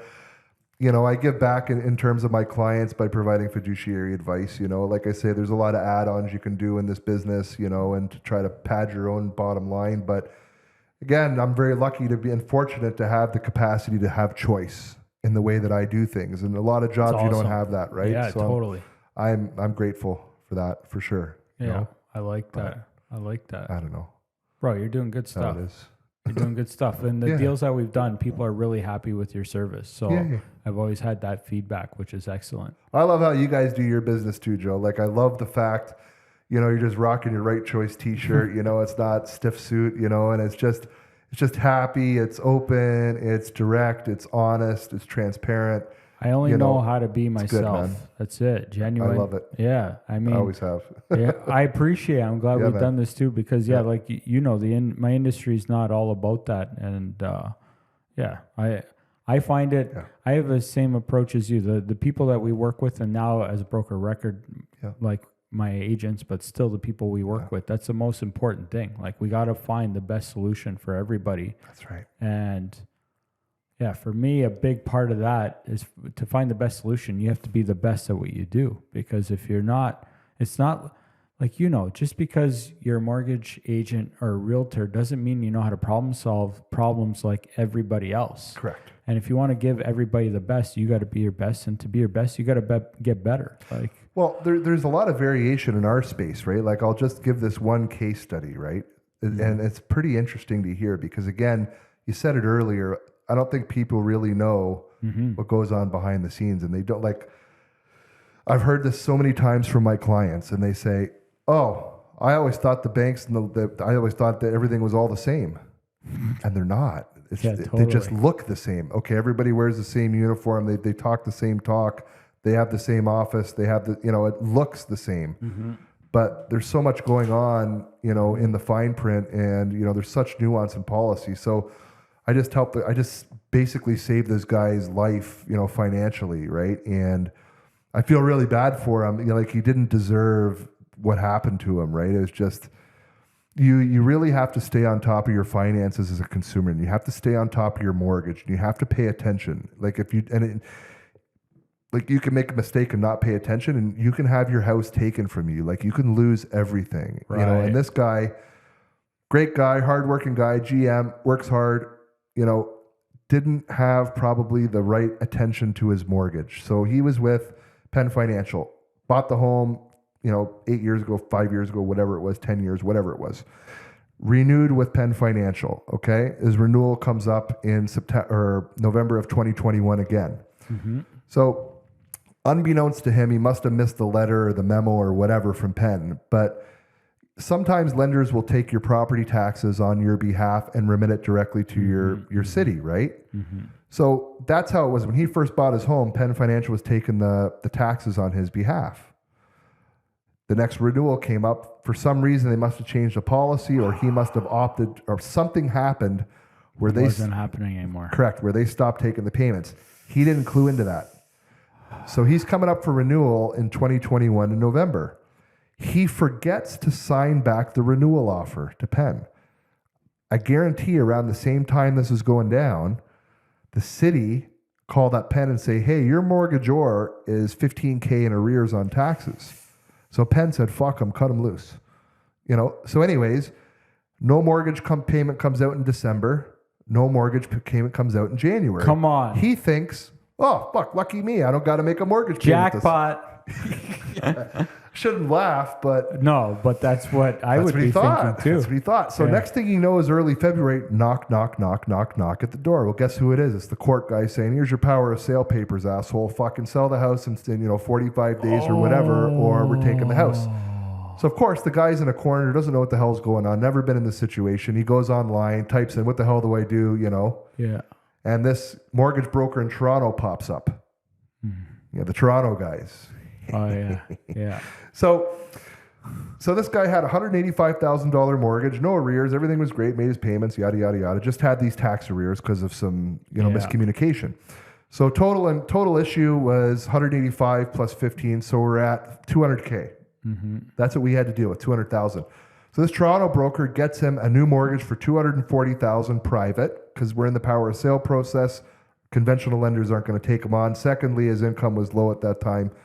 He had to go private either way, unless he was able to renew with Penn, which he wasn't at that point. So he was in trouble. Right. So the guy helped him, but nonetheless, this is when the interest rates were still very low, right? So we're talking before the rates went up. So back then you could get he only needed $200K. The guy gave him a $240K mortgage. The house was worth, $550K, right? Okay. Why did you give him $240? We're getting there. So the loan to value is under 50%. Yeah. The interest rate he gave the guy was 12% on a first mortgage. Back then, you could get rates on the private side for low loan to value mortgage under 50%, 5.99, 6.99%. That's the first thing. Was it his own money? Then you're smart, Joe. Wow. And then they charge him a $27,000 broker fee. So on a $240K mortgage, $27,000, and the broker was also the Mortgage Investment Corporation. So the broker who was advising the guy to do the right thing for him, to protect him, coincidentally happened to be the mortgage lender itself. Shocker. Right? Then it gets deeper. More. Oh yeah, this is horrible. Yeah. So, when you get a mortgage, you sign a commitment letter, you sign disclosures, you sign mortgage documents. So in your disclosures, it's supposed to say what your first payment date is. Mm-hmm. So when it said on this document, when the date was, it said invalid date. Instead of saying February 20th or whatever, Mm-hmm. it said invalid date. Okay. Then the trust ledger says, okay, the client's to get $7,000 or $6,000 and change or whatever at closing from the overall $240 after all the fees. Client should be getting $6,035 or whatever back at closing out of that $240, right? Okay. Right. Then there's a separate trust ledger. There's two. I've never seen it before. And coincidentally, the Toronto broker referred the client to his lawyer, of course, right? So the lawyer somehow drafted up this separate trust ledger that says, as per the commitment and the disclosure, the $6,000 to remain in our trust account. Now, when you look at the commitment and the disclosure, there's no language or no written words on there at all that says anything about the equity takeout being held in trust. That's the next thing. Now, the next thing. So the client calls me out of the blue in January of 2023. These fucking guys are trying to take my house, blah, blah, blah, blah. So they never took any mortgage payments the entire time from this guy. No. Now, the guy thought, well, they kept that money at closing. That must be for my mortgage payments. You know, if you look at his bank statements, there's no NSF fees. So it's not like these guys tried to take any mortgage payments out and this guy didn't have the money. Right. So then these guys tell the client, oh, fuck, you're delinquent. You haven't made any mortgage payments. To pay these fucking cocksuckers out at the end of all this, $292,000. No. Yeah. No. $292,000. So the poor guy went from $185 with $15K in arrears on taxes. $292,000. Now, what I had to do to save his ass is I had to tell him, you got to sell your house because now, based on your income, you do not debt service to go with an A lender or a B lender. And if you stay in private, you can't afford a $3,500 a month payment because now we're in a higher interest rate environment. Yeah. Now you're at 10.49% on a $300K plus mortgage. You don't debt service. You won't have the capacity to make the payments. You're going to default. Luckily, what I did is I got a new private form at $330K, charged him a 1% fee. So it's 1.5% fee. So it was like, I don't know, $4,500 or whatever the hell it was. Yeah. Yeah. You know, on a $330K mortgage versus my predecessor and competitor who charged him a $27K fee on a $240,000 mortgage. I charge him a $4,800 fee or whatever it was on a $330,000 mortgage. The lender only charged a 1% or 2% fee or whatever, like a small fee. Yeah. And then what we did is we prepaid 6 months up front. So the guy now has no mortgage payments for the next 6 months. It's all prepaid up front with the clause he has to sell. The home closed in August. So the guy walked away with $70K in his pocket. Now, if it wasn't for me, he'd be fucked. Those guys would have taken his house. He'd have nothing. With pleasure. Big grins on their faces. With nothing. But that's how different it can be in the real world behind the curtain.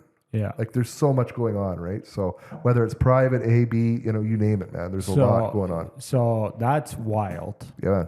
I almost that just breaks my heart hearing that. But what I hear from that with people is no matter what situation you're in, the best thing to do and how you get there, but is do business with people you trust. And how do you figure that out? That's the next question. So if you know somebody or you know somebody that's used them, but yeah, when you go to somebody in Toronto that you would never ever see on the street around our little community of Niagara, the chance of them giving 1% shit about you is low. And you're right. I had another client again earlier this year, older gentleman. You know the realtors, right? Who put the stuff in the mailbox. They say, oh, we'll buy your home, no fees, no commission, this type of stuff, right? Yeah. So these Toronto guys, they go to the low-income neighborhoods. They picked on this poor guy, this older gentleman. So they said, oh, we'll buy your home, no commission, no fees, no blah, blah, blah, blah, blah. So they give him wholesalers. Yeah. They give him this sweet offer, right? I think it was like $380K or something for this house. Mm-hmm. And the customer, the seller he wanted to, again, there's negligence too on the consumer side. It's not all predatory. It's ignorance too, right? So this guy figures he's smart and he doesn't need a lawyer because he can look at the contract and know what's going on, which is why you need a reputable realtor too to help you. Like a lot of people think, oh, I can cut the realtor out. Oh yeah. Save. Cut the realtor, save 5%. No. Easy game. Yeah. So this guy, these guys, they give him the purchase and sale agreement to sign. Mm-hmm. He thinks he's signed a firm purchase and sale agreement. So you thought, oh, fuck, great. I'm getting 380. It's closing in 2 months. Great. Okay, I'm going to go buy another house. Boom. Goes and buys another house, goes firm. It's conditional. Bingo. There's a clause they snuck in that said, basically, 10 business days prior to the closing date, they have the right to change their offer if their partners don't agree to the offer. Yeah. Well, conveniently, these guys come back and say, oh, our partners didn't agree to the 380. The maximum we're prepared to offer is, 180,000 or whatever the hell they come back at. Right? So they try to put him in a corner where he doesn't have time to react because he's got to close. Yeah. He gets sued because he's already, obligated to a new purchase, right? Because they know that's what people are going to do. So then this poor guy. So brutal. So this poor guy It's is disgusting. Correct. So he was lucky. His TD banker is down on Queen Street in St. Catharines, referred him to me, right? So he said, oh, go see Cam. Maybe he'll be able to help you. So what we did is we did a private bridge, basically a blanket across both properties, did prepayments up 6 months, gave him time to properly prepare the property for sale, use a legitimate real estate agent to sell his property. Mm-hmm. So what it did is allowed him time to sell, which allowed us then with the proceeds of the sale to pay out the private mortgage, and he had a small mortgage with an A lender in the end of the day, right? So, but like I say, that these things happen, right? And totally. I've seen them too. These Yeah. deals where people are putting these things in the mail, Yeah, or these private deals. that's right. I've seen so many of them where the terms are like so lopsided, and people have no idea. Correct. They got nobody to know that. Yeah. Like $100 deposit, or like conditions that like don't. I've seen before in a private deal where conditions extend past closing, and I'm like, How's that possible? exactly. But like they just write up these crazy contracts. Yeah, reassignment for sure, and like all that stuff. But So you see a different part of things on your real estate side, right, than I do on the broker side, right? Yeah. It's wild stuff. Well, I remember my first deal in this business back in 2015. My first client that I ever had. Used to play ball hockey with him as a kid. The guy served 2 terms in Afghanistan. Saw some crazy shit, did some hard things. Did the right thing, I guess you could call it, right? Protecting his country. Yada yada yada. Yeah, well, I think he deserves respect for that personally, right? But I tried to this again. I was just fresh in the business. I knew certain realtors, were ethical because they just had a great reputation, and is that you can see that with your eyes, right? But I tried to say, "Oh, go see that lady there. She seems to be a pretty good person," and didn't listen. His girlfriend at the time, "Oh, my uncle says, go see this person." So this is my first deal, my first introduction to this business. Welcome. So welcome, exactly. So my client uses this realtor to represent him to buy, right? And this is back in spring of 2016 when the market was going fairly Starting hot. to warm up. Yeah. So she tells him, "Oh, look, we got a really good deal for you. We know the seller, and the seller's gonna give you first crack at it before they put it on MLS." Ooh. He's like, "Oh fuck, I don't got to go into a multiple offer situation." Sweet. Ooh. They found me a deal. So, me being the analytical guy that I am, I'm Facebooking who these people are. Okay, who's the buying realtor? Who's the listing realtor? And guess what? They're buddies. So the listing realtor is buddy with the buying realtor, and the person who owns the home conveniently happens to be the listing agent's executive assistant. None of this is disclosed to the client. The buying rep tells me, the broker in the deal, "Oh, make sure you don't run it through the office, eh? We're going to do it outside the brokerage. That way we're..." Oh no. Yeah, Don't have to pay commission. Yeah, we don't want the brokerage to know. So make sure you don't send anything to the brokerage. So Welcome to the business. long story short, Shady. long story short, 3-4 months after this thing closes, my client calls me. He says, "All the pipes burst in the basement. I'm out like 40 grand to fix all this fucking shit." So that what these guys are doing is they're running around, putting lipstick on a pig, Oh yeah. finding a sucker, Yeah. done. And that was my first deal. I'm like, holy fuck. These people are fucking cutthroat. This guy's a veteran. And this is right here in Niagara. This happened in Niagara region. Pissed me off, man. Yeah, it was Niagara region, Western Hill deal in St. Catharines. But yeah, that really pissed me off. And then I started to learn about all the different policies in my world. I was, holy fuck, what did I get myself into, Yeah. But, you know, I'm better for it. Like I say, I've come a long way in my own personal and private life, my character over these past 7 years. So I guess I'm really, really grateful, you know, in a roundabout way. But yeah, I've seen a lot of stuff that I did not know existed, man. Yeah, there's shady stuff. That's why I'll go back to it. So important to do business with who you can trust. And like, it's funny because some of the hurdles we run into in our business is like you mentioned, there's lots of realtors, lots of options, lots of discounts, lots of kickbacks, lots of shiny cars, lots of suits. Yes. How do you pick one?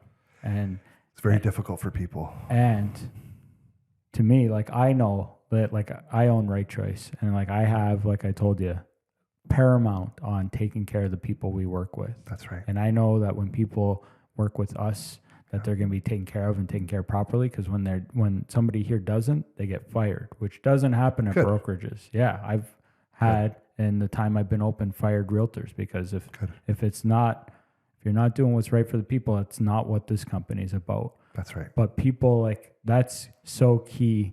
And it's people look at the mortgage rate, they look at the commission rate, they look at, for us, like, well, how much do you think my house is worth?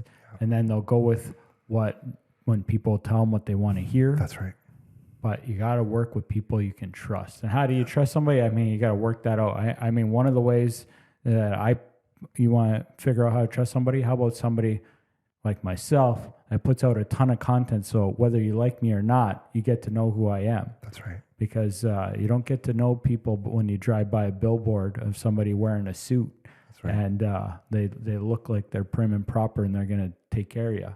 That's a fraction of a second of somebody that they're showing you. Right? So but trust is so key.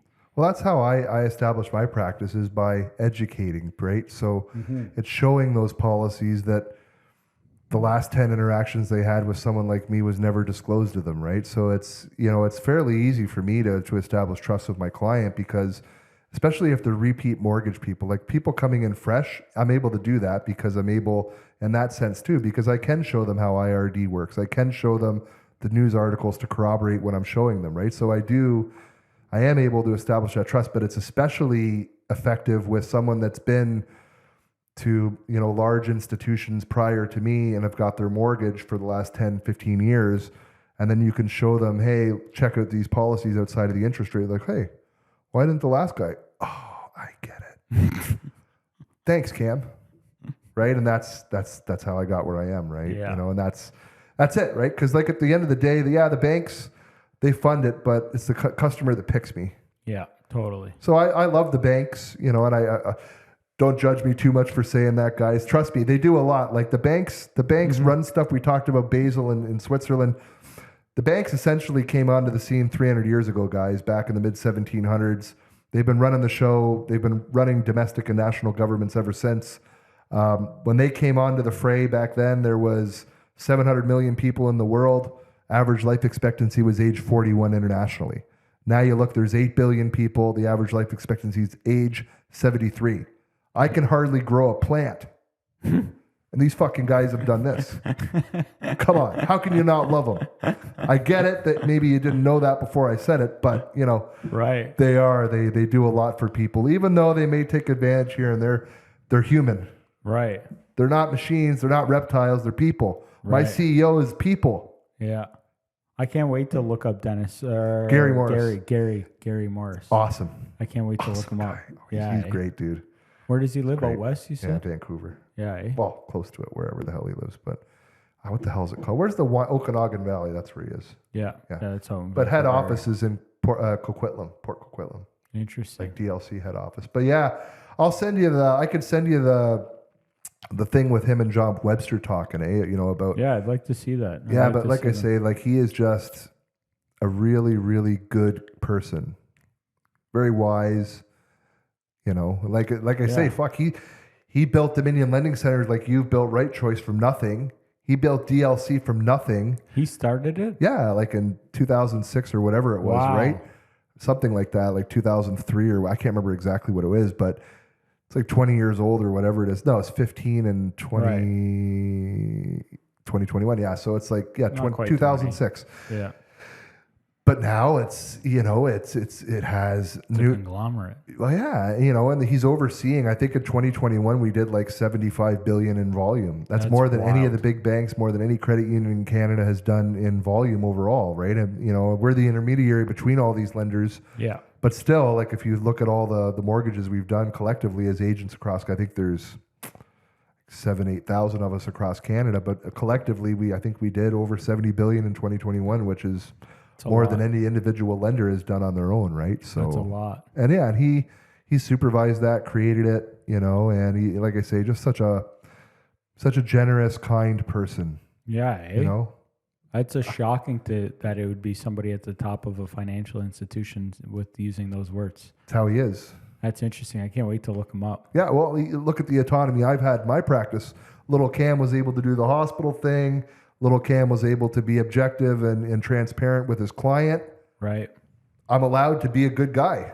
Yeah, that's good. How cool is that, right? Like usually, you got to freaking, do things a certain way, right? But in this business, you can do what you want, which, how cool is that? That's right? sweet. So I'm pretty blessed. This was solid. Yeah. This was solid. I'm gonna end it with what I like to ask everybody, which is a fun one. Okay. If you were on death row, which I hope you never are. Thank you. Yes. Well, what would the last meal be?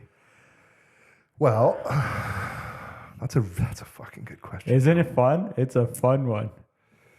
Well, I got some cup and char. Let's go. I'm just fucking with you. I love it. No, I got you something. You're going to try that. Yes, see sir. what you think of that. I will definitely put that on some homemade pizza. I like it. I would probably have a prime rib steak. I would have a Wagyu, one of those 5-star fucking $1,200 steaks you get in Toronto. I would get one of those. Nice. Why not? Yeah. I'm dying tomorrow. I've never had one of those. Me neither. Yeah. But I guess if I'm on death row, they're obligated to give it to me because I sure as fuck wouldn't be paying that much. I mean, this is our imaginary death row, so we get to pick whatever we want. Yeah, I got a kick-ass like Wagyu tomahawk steak or something like Let's huge. go. And then I'd get like chocolate peanut butter ice cream. Which brand? Haagen-Dazs for sure. Okay. I'd have some different types of whiskeys to accompany my dinner and scotches. Nice. I'd have some green cigarettes to go with it too, of course. Green cigarettes? Yeah. Oh, gotcha. Marijuana. Yeah. And then I'd have some left-handers. Yeah, so a really nice salad with like the feta cheese, the red cabbage, the vinaigrette, maybe some like almonds in there, some nice cheeses. Some veg, eh? Not too often people say a salad on death row. I like this. Well, I'm going to get all sorts of stuff, right? Like I've got a big appetite considering it's my last meal. Yeah, me too. Fucking eat till I literally pass out. That's what, if it was my last meal, it's probably going to be what kills me because I'm going to eat until I blow up. That's the answer that I like to hear. Yeah. Screw them and their death row. I'll kill myself with food. Yeah, exactly. I'm going to take it down. But yeah, likely that, and then I'd probably have, I don't know, some like sauteed mushrooms and onions. I really like sauteed mushrooms. I love that stuff. Yeah, me too. I just have that, a large amount of that, more or less. I think that would be good. That covers it pretty much. No pizza on there. Fuck, I'll throw in a couple slices of pizza. Why not? Seafood? Cup and char. Oh yeah, thanks, buddy. I completely forgot about that. What was I thinking? Definitely get a lobster tail in there. Yes. Some nice Alaskan white snow crab, king snow crab, or whatever the hell it's called. Yeah. Definitely get some crab in there for sure. Yeah. Thank you. Some scallops. No. Yeah, and some big hand roll sushi style, wind style. Oh yeah. I see that, Joe. I see that. Yeah. So definitely a nice sushi. I like it. That sounds like a cheese good meal. eel roll. That sounds like a good meal. Yeah, I like it. Hopefully, we're never on death row, but I like to think about these things. Yeah, knock on wood, Joe. And just before that, you're in Port. Have you had the Lock Pizza? I'm not in Port anymore. My office is now corner of Niagara and Welland Ave, St. Catharines. Okay, gotcha. The old Scotiabank branch. Gotcha. But yeah, I was there. I was sharing it with Hertech for a while down there. And Wolf makes a great pizza down there. Lock Street's great. He's got the nice the good food. He's got all the different types of beers down there, the craft beers. You know, you got the kick-ass Wow. little area you can sit up top in the front, look down the street, and see what's going on, or go in the back to beer garden, right? I was talking about the Lock in Port Colborne. That's my favorite pizza. I thought you were talking St. Catharines. Yeah, no, Port Colborne. The Lock and Correct. that Yeah. wood-fired pizza. I go there all the time for lunch. I'll sit on the canal, have a nice. Yeah? Yeah. They have great pizza there. I love That's it. my favorite. That's Yeah, my favorite. It's super good, man. Yeah, nice wood-fired. I like Miners Fisheries too. You know, Oh, you've got Miners the nice Fisheries, perch great. sandwich. It's I great. was getting screwed by Hippo for a long time, right? You know, but now I go to Miners, saving tons of money. You know. I like going to that spot too. I haven't had it in a little bit, but that's a good spot. Yeah, This was awesome. that's a wrap. Good stuff. Thanks, buddy. Yes, sir. Yeah. That was awesome. That's I good. like it. That was a good one.